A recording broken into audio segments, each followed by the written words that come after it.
Good morning बच्चों। आज हम फिजिक्स चैप्टर फर्स्ट प्रकाश का परावर्तन तथा अपवर्तन का अध्ययन करेंगे। ये आपका पार्ट 4 है। इसमें हम आंकिक प्रश्नों को हल करेंगे। तो अगला आपका आंकिक प्रश्न है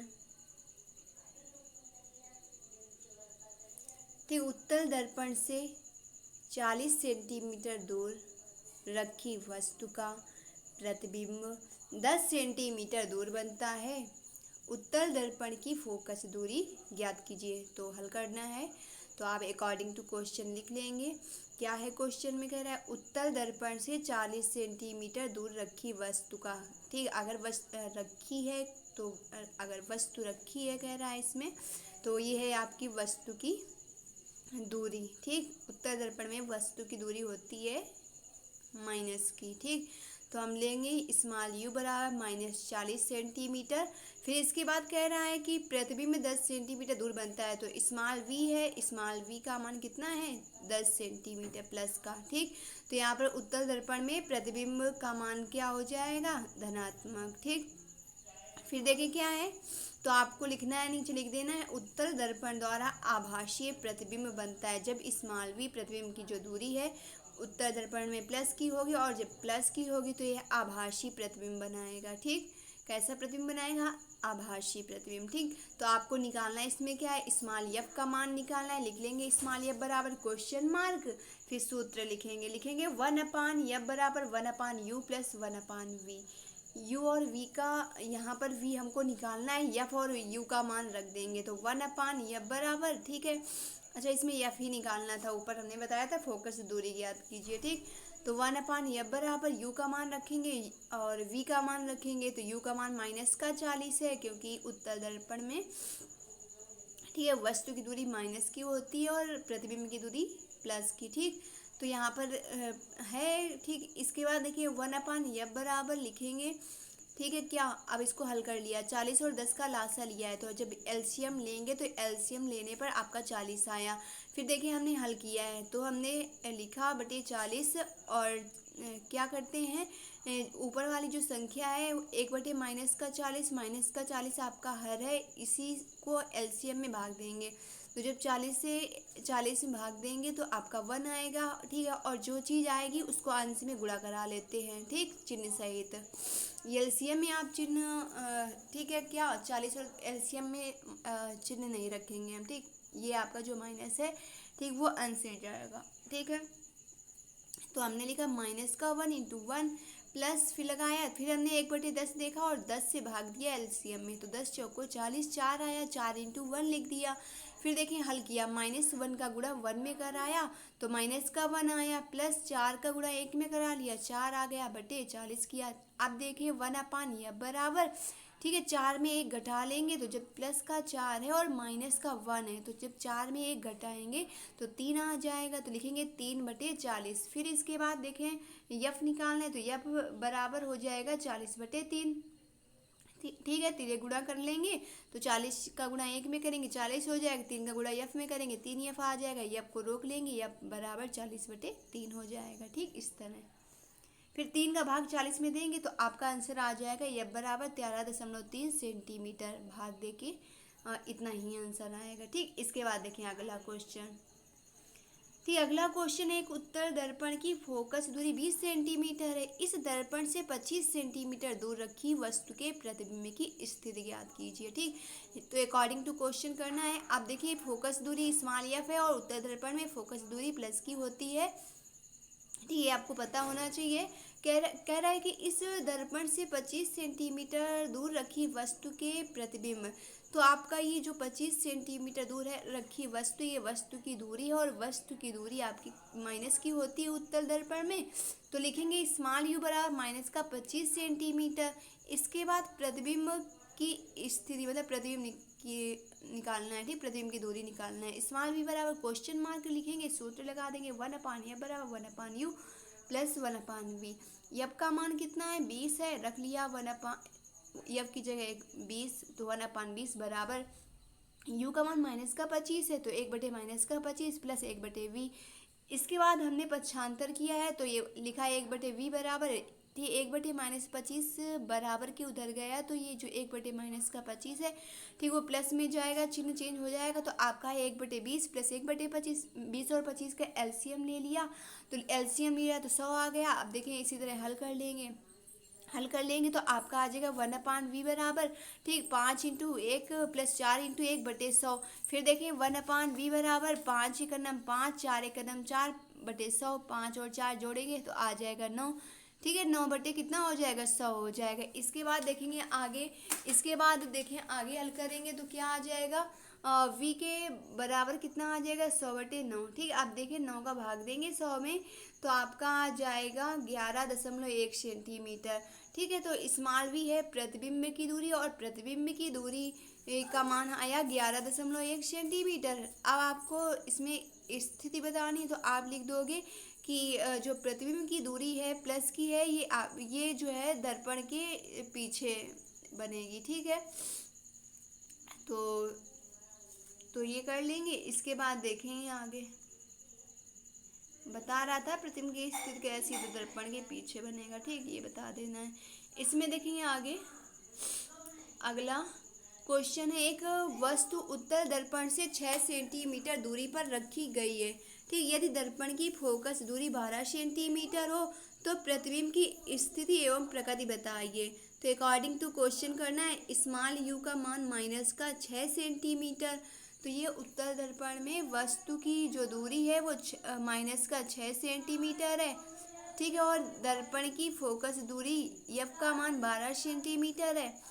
प्रतिबिंब की स्थिति निकालनी, v का मान ज्ञात करना है, सूत्र लगा देंगे 1/f बराबर 1/u प्लस 1/v। u का मान माइनस का 6 है और f का मान 12 है, v का मान ज्ञात करना है। तो हमने लिख लिया 1/12 f की जगह और 1/v प्लस u का मान रख लिया माइनस का 6 कोष्टक में। इसके बाद इसको हल करेंगे, पक्षांतर हल करेंगे तो आपका 1/12 बराबर 1/v माइनस 1/6, ठीक, माइनस और प्लस माइनस। इसके बाद देखिए 1/v बराबर क्या किए 1/12, ठीक, माइनस का 1/6 बराबर की उधर जाएगा तो जो ये माइनस का 1/6 है ये आपका जब बराबर की उधर जाएगा तो पक्षांतर में क्या हो जाएगा, इसका चिन्ह चेंज हो जाएगा उधर जाके, तो ये प्लस में चेंज होगा, तो 1/12 प्लस 1/6। फिर इसके बाद इसको देखिए हमने 12 और 6 का एलसीएम लिया, 12 आया। इसके बाद इसको हल किया तो उसी तरह हल कर लेंगे तो आपका आ जाएगा 1/v बराबर 1 × 1 प्लस 2 × 1/12। हल कर लेंगे, 1 का 1 में गुणा 1, 2 का 1 में गुणा 2/12, 2 1 और 3 जोड़ दिया 3/12। इसके बाद 1/v 3 का 9 3 3 चौका 12 1/4, v का मान 4 सेंटीमीटर। अब इसमें आपको लिख देना है प्रतिबिंब आभासी छोटा सीधा उत्तर दर्पण के 4 सेंटीमीटर पीछे बनेगा, क्योंकि जो प्रतिबिंब की जो दूरी है वो किसकी है, प्लस की है, मतलब कि आभासी तो है, ठीक। फिर इसमें जो चीज़ें बताई गई थी, छोटा है, सीधा है, उत्तर दर्पण के 4 सेंटीमीटर पीछे बनेगा, उत्तर दर्पण की बात हुई थी, ठीक। फिर देखें आगे, फिर अगला क्या है आपका,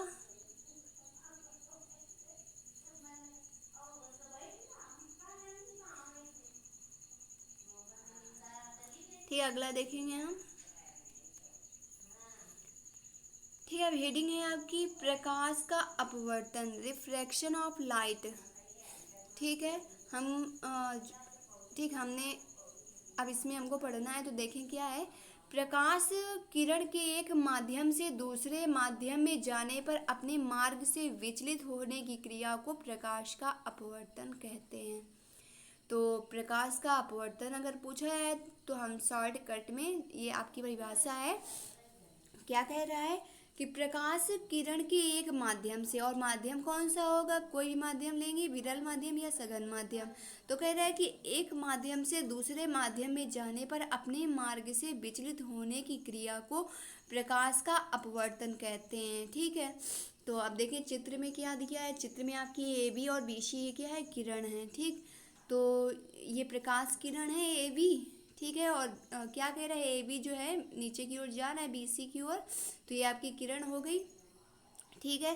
और यमयन क्या है, अभिलंब हो गया इसमें, ठीक। तो आप देखें इसमें दो माध्यम भी दिए हैं, क्या क्या दिया है, विरल माध्यम और सघन माध्यम।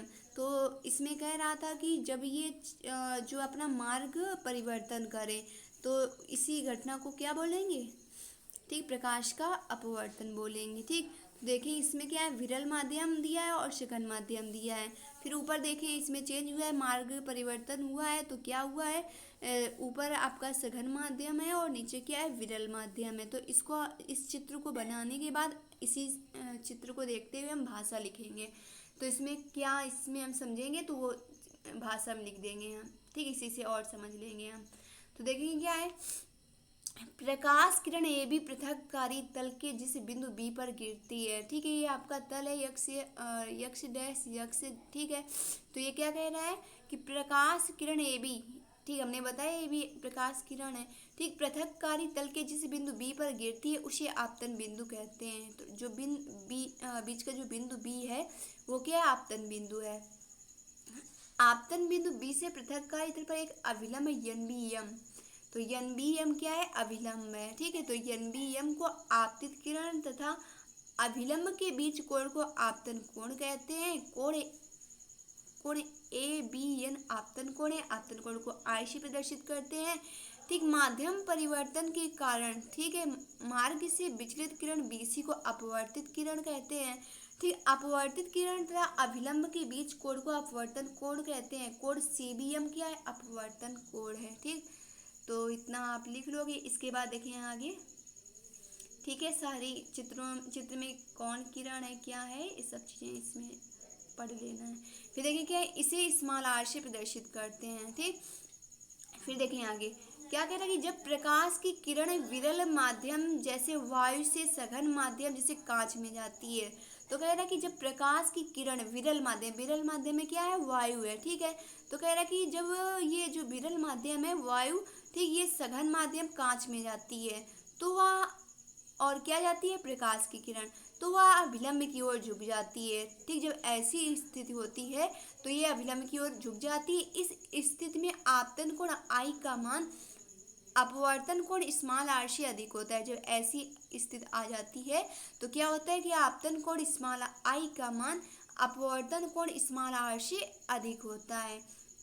ठीक, परंतु जब प्रकाश की किरण सघन माध्यम से विरल माध्यम में जाती है तो वह विलंब से दूर हट जाती है, तब आपतन कोण आई का मान, ठीक, अपवर्तन कोण स्मॉल आर से कम होता है। ठीक है, तो अब इसमें मार्ग का परिवर्तन हो रहा है। अब कहाँ से कहाँ की ओर जा रही है, ठीक है, अब कांच से वायु की ओर जा रही है प्रकाश की किरण। ठीक है, अब पहले क्या था, वायु से कांच की ओर गई थी। ठीक, तो अब पहले विरल माध्यम से सघन माध्यम में, अब सघन माध्यम से विरल माध्यम में जा रही है। तो उसमें क्या था कि इसमें क्या है कि अभिलंब से दूर हट जाती है और उसमें क्या था, अभिलंब की ओर झुक जाती है। ठीक, तो क्या कह रहा है कि तब आपतन कोण आई का मान अपवर्तन कोण आर से कम होता है। ठीक, तो ये हो गया। इसके बाद देखें क्या है, कैमरा, सूक्ष्मदर्शी तथा दूरदर्शी जैसे प्रकाशिक यंत्र कांच के लेंसों द्वारा प्रकाश के अपवर्तन के सिद्धांत पर कार्य करते हैं। फिर हेडिंग है अपवर्तन के नियम। ठीक है, तो लॉज ऑफ रिफ्रैक्शन है, इसमें हम पढ़ेंगे प्रकाश के अपवर्तन के दो नियम होते हैं। ठीक, नंबर 1 क्या है, आपतित किरण, अपवर्तित किरण तथा आपतन बिंदु पर अभिलंब तीनों एक ही तल में होते हैं। ठीक है, आपतित किरण और अपवर्तित किरण तथा आपतन बिंदु पर अभिलंब, ठीक, तीनों एक ही तल में होते हैं। ठीक, नंबर 1 हो गया। दूसरे नंबर में क्या है, किन्हीं दो माध्यमों तथा किसी निश्चित तरंग दैर्ध्य कोष्ठक में के प्रकाश के लिए आपतन कोण की ज्या तथा अपवर्तन कोण की ज्या साइन, इसको बोलेंगे। ठीक है, आपतन कोण की ज्या साइन आई, ठीक, तथा अपवर्तन कोण की ज्या साइन आर का अनुपात एक नियतांक होता है। ठीक, तो हम लिखेंगे sine I upon sine R बराबर नियतांक। इसे क्या बोलते हैं, देखिए आगे इसमें लिखा है। ठीक, इसको हम बोलेंगे क्या, तो अपवर्तन का दूसरा नियम स्नेल का नियम भी कहलाता है। इस नियतांक को दूसरे माध्यम का पहले माध्यम के सापेक्ष अपवर्तनांक कहते हैं। इसे स्मॉल एन से प्रदर्शित करते हैं। ठीक, तो अभी हम इस क्लास में इतना ही पढ़ेंगे। फिर इसके बाद अगली क्लास में आगे हम पढ़ेंगे अपवर्तनांक क्या होता है। ठीक, thanks class, thanks for watching this video.